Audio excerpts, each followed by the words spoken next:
So you're back at your job working with the bank as VP. You're up in Fresno, and you get a call about 36 hours after the game from the head of NFL officiating. And I found it interesting. And the quote was, "Don't worry, you'll get through this." Is it at that point it dawned on you that wow, this is really starting to blow up and get out of control? That was step one, like get through what? I didn't understand really what he meant, except that he did tell me, that the NFL security was contacting my wife and that the media was at my house and where I lived.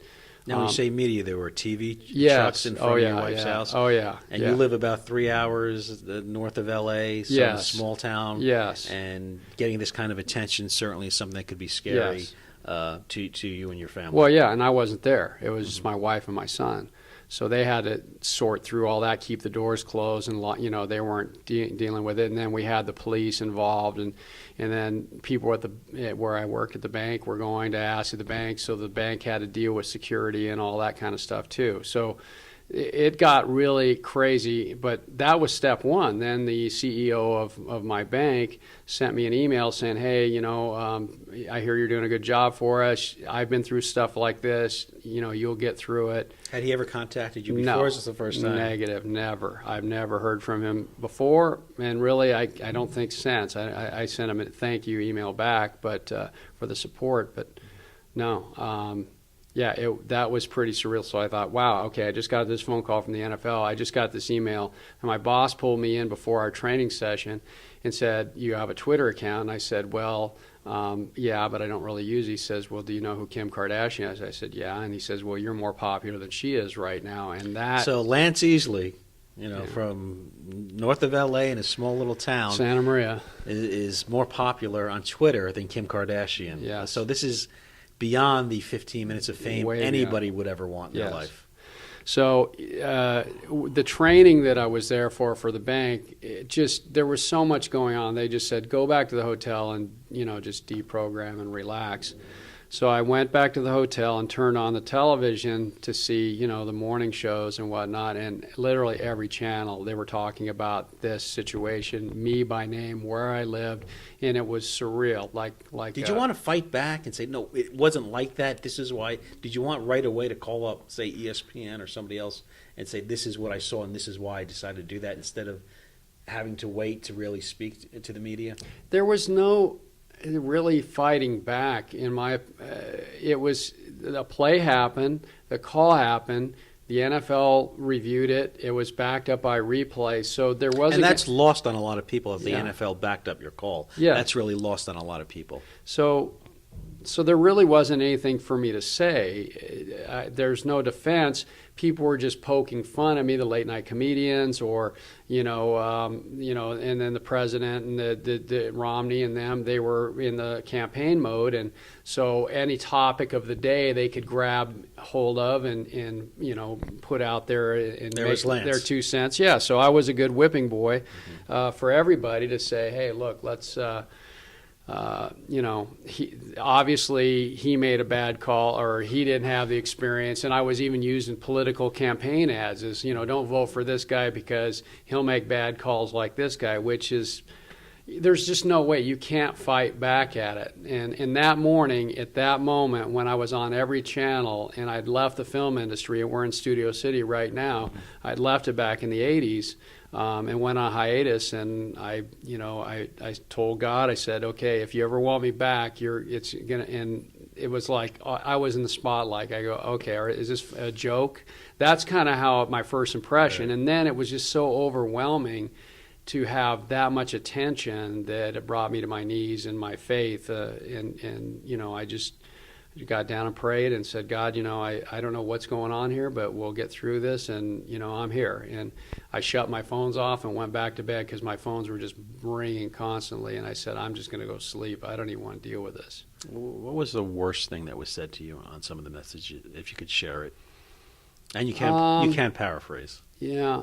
Well, there's a lot of language that was used, but hoping that your family dies and hoping that your dogged. I mean, just stuff like that. And it was mostly people that gamble. It wasn't as Right. much as fans, although I did receive mail and emails from fans, and then Facebook, and there's fake Facebook accounts, fake Twitter accounts that were made up, and some of them were just hilarious. I was cracking up at this fake Twitter account. One of the guys said, he said Lance Easley and Roger Goodell are, sitting there, sipping like martinis, watching the NFL blow up, And I thought, you know what? There's some funny stuff. There's some good funny stuff out here. But, when you start like talking about taking somebody's life, and then we got a package shipped to our house from Wisconsin. My wife actually brought it in the house, and I thought, oh no. I looked at it and gingerly put it outside. We had to call the police. So, now that's kind of behind us to a certain degree, but we still do feel that, there's people that there could be danger for us. My wife and my family, we feel that way at times. So, but at that time, we didn't know. From day to day, from moment to moment, the police were constantly going by. They said, don't put anything in your trash. Don't do, and we're getting packages. We're getting phone calls. Luckily, I had a lot of friends, and I had people that I could call to help me through this thing. Like a media person that was my first, hired me as when I started officiating at UCLA back in the 80s, Steve Finley. And he's in my book. He was just such a dear friend to step in, and I could forward all the media calls to him, and then he would arrange anything, or deal with anybody from any print, any type of media source. I didn't have to deal with it. And Matt Lauer from the Today Show actually reached out with you. Yes. You actually spoke to him personally before Yes. doing the interview. So you had a chance to talk to Matt Lauer. Then when you did the interview with him, he kind of questioned your credibility as a referee a little bit. Explain to everybody, I mean, you're not a fly-by-nighter. You actually train to be a referee, Yes. and we're very much involved in sports coaching as well. Exactly. It was interesting. Matt, they wanted me to interview actually earlier but I abided by the NFL. What they wanted us to wait, and I'm a man of my word. I serve my country. I'm a former Marine. I'm going to do what I'm told to do, and I'll wait. Matt, hey, we're going to have to wait. But as far as going after my credibility as official, maybe on the call you can dispute a call, but to look at one situation in any human being's life and judge them solely on that one thing, we're usually not as good as our best day or as bad as our worst day. We're usually somewhere in between. So at least go look at some other calls. I mean, come to me more than that. But I wasn't really offended. Matt Lauer's doing his job, just like all journalists do. He never was personal with me. He didn't attack me. But, he just brought up what a lot of people were saying, that a lot of people thought I called the play wrong. And, I found it interesting in your book. You point out from the 1939 film, Mr. Smith Goes to Washington, brilliantly played by James Stewart. You kind of compare yourself to that. This average guy gets thrown into this incredible situation. Let's go back. We talked about your training as a referee and a coach, and discuss how you first got involved in this whole thing to be the replacement referees for the NFL.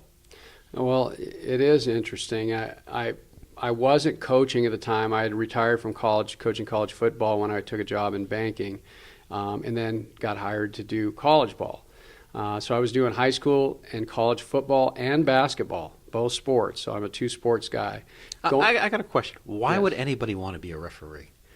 There's nothing good that could come out of it, because you're always lambasted. You're right. That's a great question. And when you first do it, in rec leagues, it's not really very fun at all, because you have parents and all that stuff. But once you get into the organized side of it, and the camaraderie and the focus, and a lot of guys that were athletes or want to have that high level of focus, and I'm a high level golfer, and I like that high energy and focus and being in that moment, being focused, and that is a part of it. So there's a lot of different things in the camaraderie, having the best seat in the house, being around in the game. There's a lot of things that attract people to officiating, and if you interview more officials, you'll find out that each one, has kind of their opinion about that.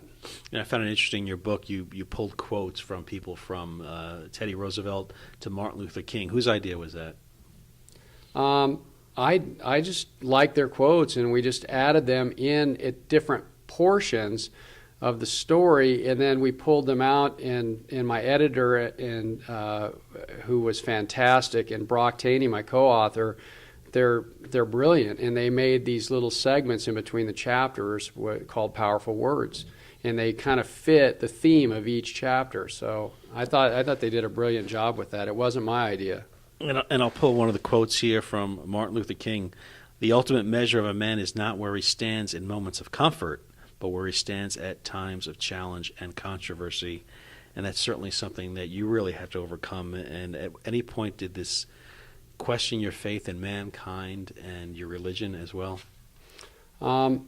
No, it didn't. And that's what surprises a lot of people, is that I'm saddened to the fact that people aren't as compassionate as they could be. But it's human nature. It's been going on for thousands and thousands of years. People react to situations, and I talk about the black and white calls in life.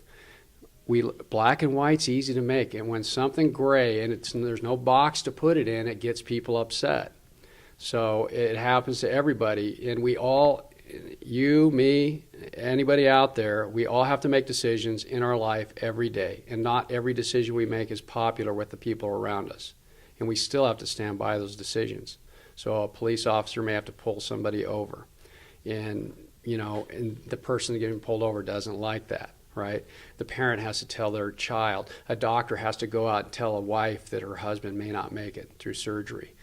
Tough. This is always happening. So did I lose my hope in mankind? No. Did I lose my hope in faith? No. In fact, my faith, that's where I found my strength. I found that I could go to my faith, and that if anybody knew what I was feeling, it was my faith in Christ. It was, here's, you take a man that was put on a cross and nailed to that cross, and looks down on the people that put him there and says, "Forgive them, they know not what they do." That's leadership in my book, and that's who I follow. Well, Lance, you're certainly an inspirational man. You went through an incredible situation, and I want to thank you for joining me for a couple of minutes. Is there anything else you'd like to say to some of the viewers out there?